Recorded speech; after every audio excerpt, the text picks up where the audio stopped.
कि अगर तुझमें दम है तो एक बार जरा मीर मोहम्मद साहब के लिए कुछ बोल के दिखा। अगर तुझमें दम है तो जरा एक बार पैगंबर साहब के लिए कुछ बोल के दिखा, फिर मैं मानूंगी कि तू इस देश का सपूत है। देशद्रोही को निकाला जाए, निकाला जाए। शिवाजी हो, महाराणा प्रताप हो या राणा संग हो, उन्होंने लड़ाई लड़ी सब समाज के लिए, सबको साथ लेकर के। आज सब जो स्वतंत्र बैठे हैं, अपनी अपनी जिंदगी जी रहे हैं, वो सिर्फ हमारे पूर्वजों के बलिदान की वजह से। और आप कहते हो कि वो ऐसे थे, राणा संग ऐसे थे। 84 घाव खाने वाले इंसान, एक हाथ नहीं, एक आंख नहीं, उनके लिए आप अपशब्द बोलते हो।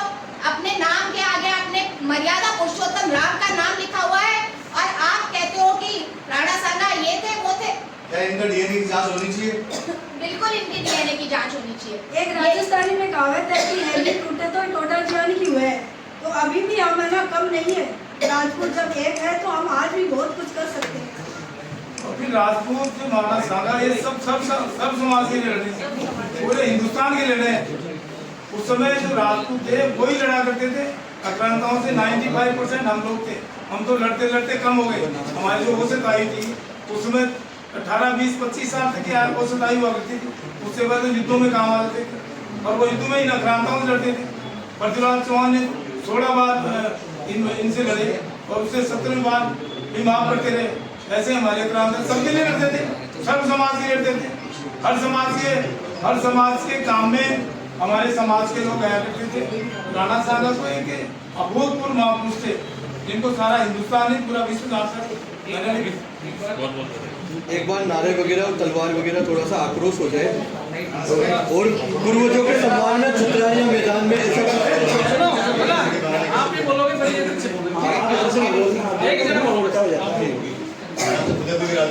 राणा सांगा के सम्मान में, राणा सांगा के सम्मान में, राजपूत समाज के सम्मान में, सर्व समाज के सम्मान में, सर्व समाज के सम्मान में, सर्व समाज के सम्मान में, हिंदुत्व के सम्मान में, सनातन के उसमें धर्म में। ये तलवार मयान से निकल चुकी है। दौलत राम सुमन, दौलत खान सुमन। एक ग्रुप फोटो है। दौलत खान सुमन कौन था? दौलत खान सुमन वो था जो बाबर को लेके आया था, इसलिए इस सुमन का नाम दौलत खान सुमन है। रामजी लाल इसकी अनुपत्ति आ रही है, जो कि ये जो हमारे जो महापुरुष हैं उनके खिलाफ इनको बोलने से क्या फायदा होगा? ये सस्ती राजनीति करने वाले लोग हैं, जिनको राजनीति का र नहीं पता, उन्हें सदन में बैठा दिया जाता है और इस तरह के अनपढ़ जाहिल लोग वहाँ पे क्या जाने राजपूतों का मान सम्मान, क्या जाने हमारे शूरवीरों का बलिदान, वो वहाँ पे कुछ भी टिप्पणी करने बैठ जाते हैं। तो सस्ती राजनीति के चक्कर में ये इस तरह का काम, इस तरह का कृत्य करते हैं। ऐसे क्या क्या ये कोई विडंबना है या कोई परिपाटी है? कभी लोकसभा ये बिल्कुल परिपाटी है। इनको फंडिंग दी जा रही है। इनको कहाँ से फंडिंग आ रही है? इस दौलत राम सुमन को, सपा के नेताओं को कहाँ से फंडिंग आ रही है, ये सब हमें पता है और अब ये फंडिंग बंद होनी चाहिए। इसकी जांच होनी चाहिए। दौलत खान जांच भी होनी चाहिए। एक राजपूत समाज से लिए जो सर्व समाज के लिए लड़ाई लड़ी थी, और आज ये जो कुछ असामाजिक तत्व है या फिर ये जो भी है, इनके जो महापुरुष हैं इनके लिए ये जो बोले जा रहे हैं, इनके शब्द ये क्यों बोले जा रहे हैं? ये इनकी रणनीति है। इनकी रणनीति है राजपूतों के लिए नीचा बोलना, उनके बीच में सर्व समाज के बीच में मतभेद फैलाना, सर्व समाज के बीच में मतभेद फैलाने के लिए ये इस तरह की हरकतें करी जाती हैं, जिससे कि समाज आज आपस में एक दूसरे के साथ में लड़े। पर मैं ये बोलना चाहूंगी कि समाज के लोग अब एक हो गए हैं, सर्व समाज के लोग एक हो गए हैं और इस तरह के आक्रांताकारियों की हरकतें सहन नहीं होंगी। आगे आपकी क्या रणनीति है?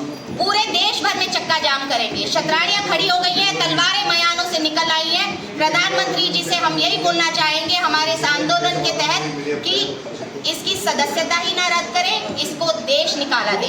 ऐसे देशद्रोहियों को देश में रहने का हक नहीं है, उन्हें भेजें कहीं बाबर के देश में। आप राजपूत समाज के अध्यक्ष हैं, आप इस मामले के ये जो सर्व समाज के लिए लड़ते थे और सर्व समाज को उन्होंने बचाया। ये राजपूतों का मुद्दा नहीं है, ये हिंदुत्व का मुद्दा है, ये सनातन का मुद्दा है। और एक ओछी राजनीति, ओछी मानसिकता की वजह से उन्होंने ये शब्द कहे, जिससे जो उनके वोटर्स हैं, जो हिंदुओं के खिलाफ अलावा वोटर हैं, वो उनके पक्ष में आ जाएं। पहले जो मुख्यमंत्री थे वहाँ के मुलायम सिंह जी, उन्होंने भी गोली चलाई हिंदुओं के ऊपर जब कार सेवा में गए। तो इनके परिपाटी आक्रांताओं के साथ मिले हुए हैं, उनका डीएनए उनके साथ मिला हुआ है। क्या समाजवादी पार्टी का एक नियम बना दिया कि इनने जो हिंदुत्व जो है उसके खिलाफ बोलना या फिर उनका पतन करवाना? बिल्कुल इनके उसमें है, ये राज करना चाहते हैं इस तरीके से। ये गद्दारी दिखा के हिंदुओं के प्रति दूसरे लोगों को अपनी तरफ आकर्षित करते हैं। इनका उद्देश्य ये सिर्फ और है क्या, इनके डीएनए में हिंदुत्व है ही नहीं। ये सनातन को पास में रखना ही नहीं चाहते, सनातन के खिलाफ है, हिंदुत्व के खिलाफ है। इसलिए राजपूतों का मुद्दा नहीं है, पूरे हिंदुस्तान में हिंदुओं का मुद्दा है। पूरे दुनिया में इसका रोष है, भारी रोष है।